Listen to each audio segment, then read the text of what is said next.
रगड़ी झटपटाई उठे, एड़ियां रगड़ी झटपटाई उठे, हिल उठा इंद्र का सिंहासन, जलवासी सभी तिल मिला उठे।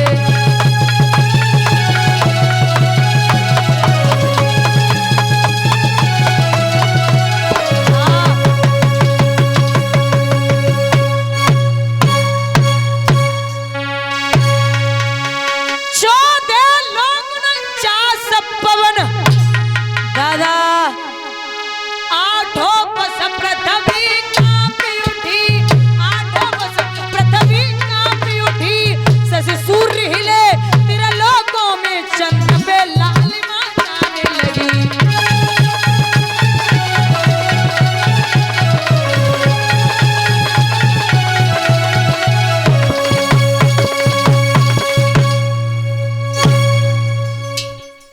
जब ध्रुव ने खींची प्राण वायु, तो वायु रुकी त्रिलोकों में, ब्रह्मांड हिला कोहराम मचा, दम घुटने लगी प्राणियों की। जीवों की आंखें पथराई, एड़ियां रगड़ झटपटा उठे, हिल उठा इंद्र का सिंहासन, जलवासी सभी तिल मिला उठे। 14 लोक 49 पवन, 8 वर्ष पृथ्वी कांपी उठी, सूर्य हिले त्रिलोकों में, चंद्र पे लालिमा छाने लगी। ऐसी हालत इंद्र का सिंहासन हिलने लगा। अब इंद्र ने जे सोचो है कि हमें जल लग रही कोई बड़ो विद्वान संत आएगा, वो तपस्या पे बैठो, अगर सच्ची तपस्या इसकी खंडित नहीं की गई तो ये हमारे सिंहासन पर कब्जा कर लेगा। इतना डर है। अब भैया अपनी अपनी कुर्सी की तो सभी डर है।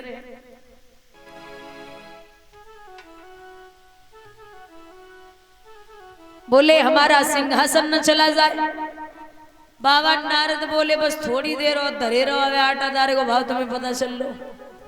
अरे वो 5.5 वर्ष का होने वाला है, क्योंकि 5 वर्ष के आए थे और 6 महीने ध्रुव ने तपस्या की है। बोले 5.5 वर्ष का बच्चा तपस्या कर रहा है, तुम्हें शर्म नहीं आती? इंद्र बोले रुको। 5 अप्सराएं भेजी और 5 अप्सराएं जब ध्रुव के पास पहुंची, ध्रुव को देख के उर्वशी बोली ओरी दीदी ये तो इतना छोटो सो है, जाके समाधि तोड़ो तो दाएं हाथों को खेलो, अभी टूट जाएगी। बोले ठीक है तोड़ दो। कोई शेर बन के, कोई सर्प बन के, अलग अलग रूप लेके महाराज जब ध्रुव को डरा रही हैं, तो आप पलक उठाने की तो छोड़ दो, ध्रुव पलक हिला तक नहीं रही। सब कर्म कर लिए, प्रभु के भक्त को सताना छोटी बात नहीं होती। आज भगवान ने माया रूपी ततैया भेजे, अप्सराओं पे टूट पड़े, अप्सराएं भाग गई। शेष नाग जहर उगल रहा है तो स्वयं परमात्मा भागे ध्रुव से मिलने के लिए।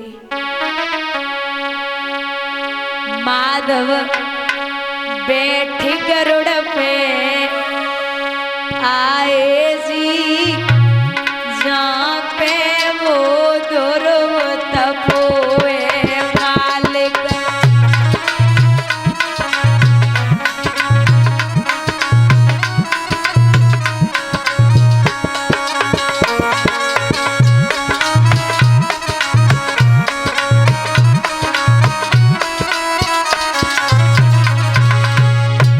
अरे नैयारी ने करी आवाज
एक फूल कमल कर, हाँ एक फूल कमल कर लाए जीजा मैं वो ध्रुव तपोए मालिक।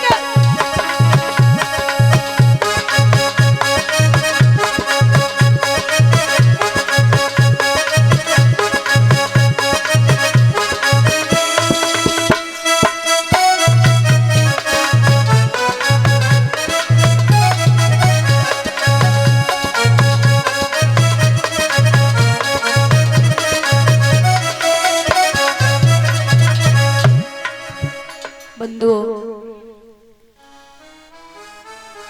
यहाँ चले हैं प्रभु, जमीन पे जरा सी ठोकर मारी है, अंगूठे के बल ध्रुव खड़े थे, हवा का आहार कर रहे थे। अचानक जैसे ही ठोकर लगी तो प्रभु के हाथों पे आ गए। जब नेत्र खुले तो सामने विष्णु जी का चेहरा, बाबुल की सूरत देख देख ध्रुव जी टकटकी लगाई है। और जब याद मात की आई गई, नैनन से आंसू आए गए। ध्रुव जब रोए हैं तो भगवान बोले क्या बात है? जवाब दिया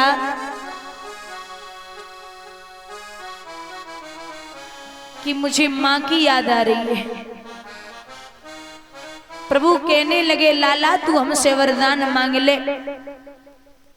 तो वो 5.5 वर्ष का बच्चा जवाब देता है कि हे प्रभु मैं बेटा हूँ, हे नाथ पिता, तो तुमको ही सब चिंता है, तुम ही सोच कर बतलाओ इस बेटे के लायक क्या है। आप ही बता दो मुझे क्या चाहिए होगा। और निवेदन है दादा, वैसे तो हम और आप इतने बड़े भक्त हैं नहीं जो भगवान स्वयं एकदम खड़े हो जाएं आके, लेकिन बाई चांस कभी आ जाए तो भगवान से कभी सोना चांदी हीरे मोती मत मांग बैठना।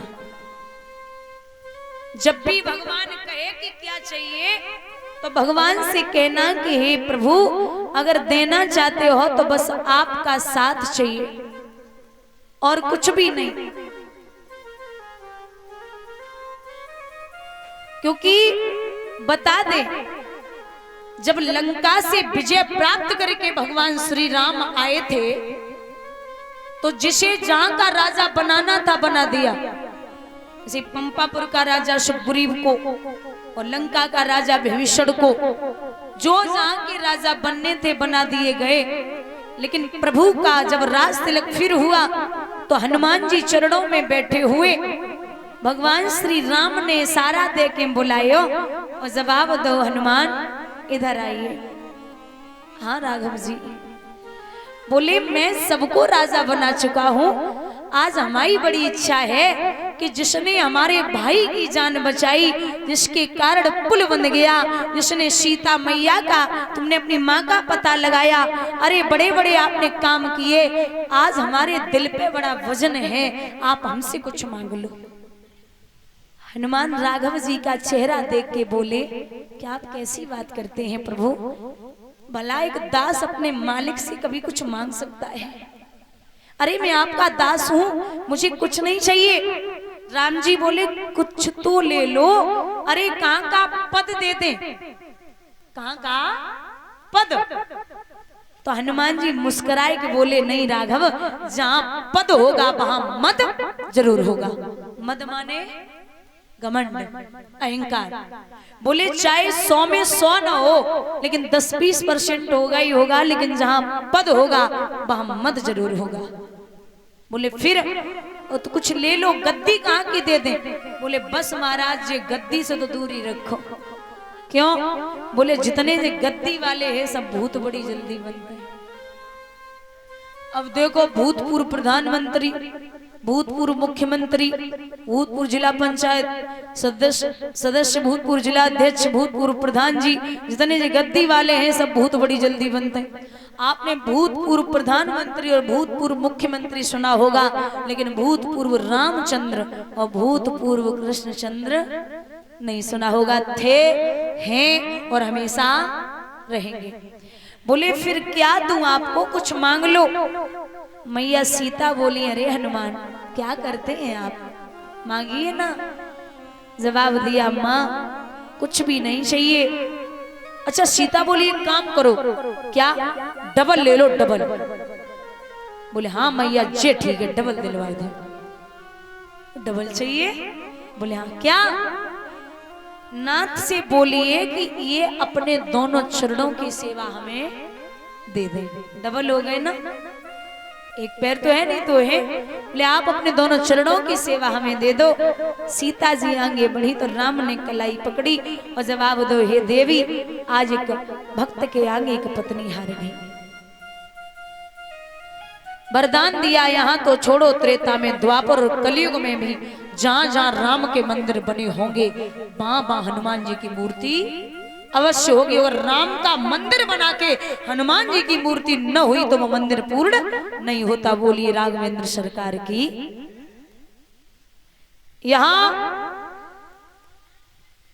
जब कहा है तो प्रभु बोले, जाओ तुम्हें राज्य की वजह से निकाला गया था, मैं तुम्हें वरदान देता हूं कि 1-2 वर्ष नहीं 36,000 वर्ष तक अयोध्या नगरी का राज्य करोगे। कितना? 36,000 वर्ष तक। ऐरावत से छुड़वाया। ऐरावत जब राज्य तक पहुंचे तो वहां तो मौसी की हालत खराब है कि लला आएगा, और वो भी भगवान को प्राप्त करके आया है। तो मौसी की वो हालत है, कस्तूरी की क्यारी करी और केसर की बनी खाद, पानी दियो गुलाब को पर रही प्याज की प्याज। आप प्याज में से कितने इत्रो सेंट डालो वो अपनी बदबू ना छोड़े।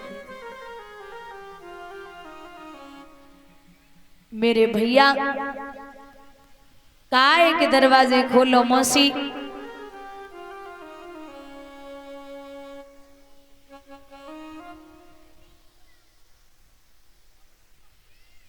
दरवाजे खोलो, मैं भगवान को प्राप्त करके आया हूं। सौगंध दी है मौसी ने, दरवाजे खोले तो यहां जब सुनीति के पास लेके पहुंचे, एक बात और है, भगवान सिर्फ ध्रुव की तपस्या से प्रसन्न नहीं भाई। जा दिन से ध्रुव घर से निकले, बाद दिन से मैया अंधी हो गई थी और भोजन तो छोड़ो, मैया ने पानी की बूंद अपनी जिह्वा पर नहीं रखी। तो 6 महीने की तपस्या ध्रुव की और 6 महीने की तपस्या ध्रुव की मां सुनीति की। जाए के लाला की आहट भरी पुकार सुनी तो बोली है, लाला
अरे धर्म की गति न भई मंदी,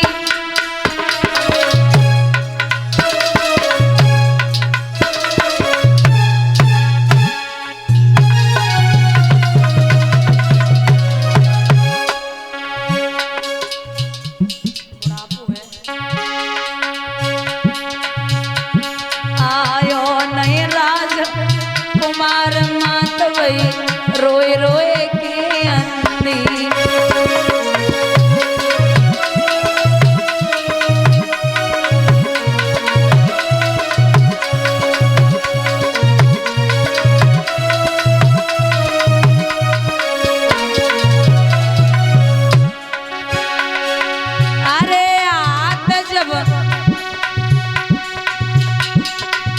मैया पे दारो लो राम को नाम आयो आँख नहीं उजियारो।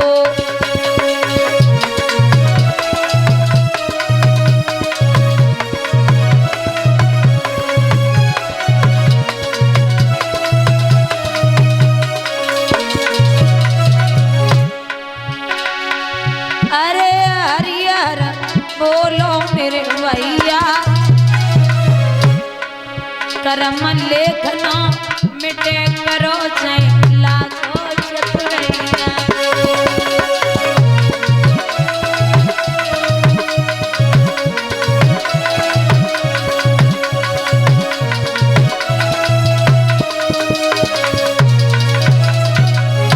बंधुओं, यहाँ ध्रुव ने मैया को दर्शन कराए तो भगवान बोले, हे माँ तू धन्य है जो तूने ऐसे बेटे को जन्म दिया। एक बात और है, ध्रुव जब शादी के योग्य हुए तो आप ये सब जानते हैं कि ध्रुव के पिता ने 2 शादियां की थी, राजा उत्तानपाद ने। लेकिन ये भी भागवत का ही प्रमाण है कि ध्रुव ने भी 2 शादियां की थी। पहली जो पत्नी है वो शिशुमार की पुत्री है ब्रह्मी, इनके 2 पुत्र हुए कल्प और बत्सर। और दूसरी पत्नी है वायु की पुत्री इला, इनके एक बेटा हुआ है जिसका नाम है उत्कल। ध्रुव के जो छोटे भाई हैं जिनका नाम है उत्तम, वो एक बार कुबेर की बगिया में शिकार खेलने के लिए गए तो कुबेर की लड़की वहां बैठी थी। देखा उत्तम को तो बोली, भैया भूखे हो तो भोजन कर लो, प्यासे हो तो पानी पी लो। जवाब दिया, नहीं तुम बड़ी सुंदर हो, मुझे आपसे विवाह करना है। जब कहा कि विवाह करना, लिखा है कि कौआ अंधो रात में दिन में उल्लू होए, काम ही अंधो रात दिन जकी बुद्धि गई सब खोए। कामी पुरुष 24 घंटे अंदर रहता है।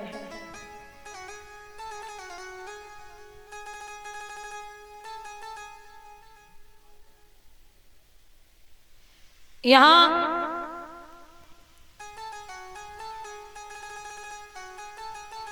लड़की ने जवाब दिया, हमसे तो कह दिया, मेरे पिता से मत कहना। उत्तम बोले, अब तुम्हें बाद में देखे, तुम्हारे पिता को ही देख ले। वहां से चले तो जैसे ही पहुंचे हैं, कुबेर के यक्षों ने उत्तम को मार दिया। जब ध्रुव का छोटा भाई उत्तम मारा गया तो जैसे ही ध्रुव को खबर लगी वैसे ही धावा बोल दिया, पूतने अकेले ही लड़कर शत्रु का दिवाला फोड़ दिया। ध्रुव और कुबेर आमने सामने आ गए। अब भाई तो भाई होता। जब ध्रुव और कुबेर आमने सामने आए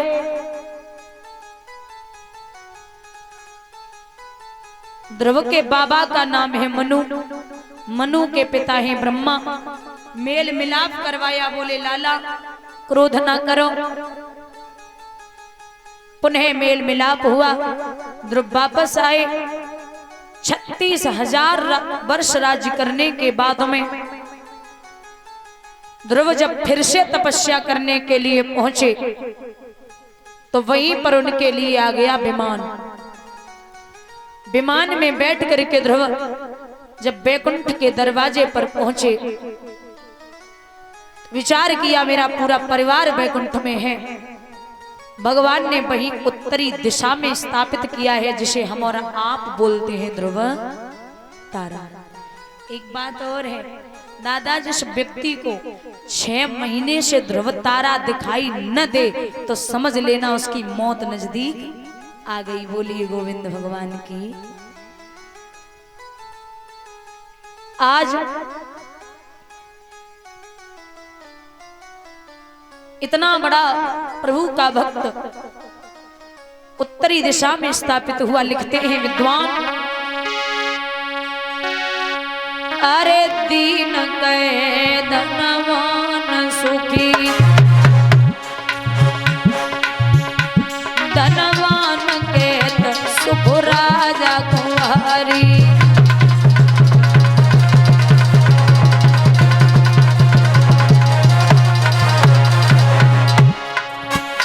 अरे राजा कहे महाराज सुखी, महाराज के सुख इंद्र तुम्हारी।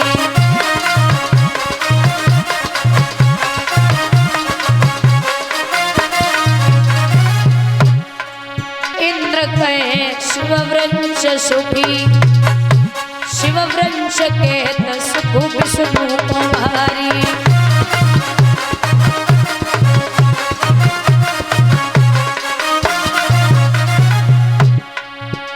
भैया भगवान भजन बिन है दुनिया में सब जीव दुख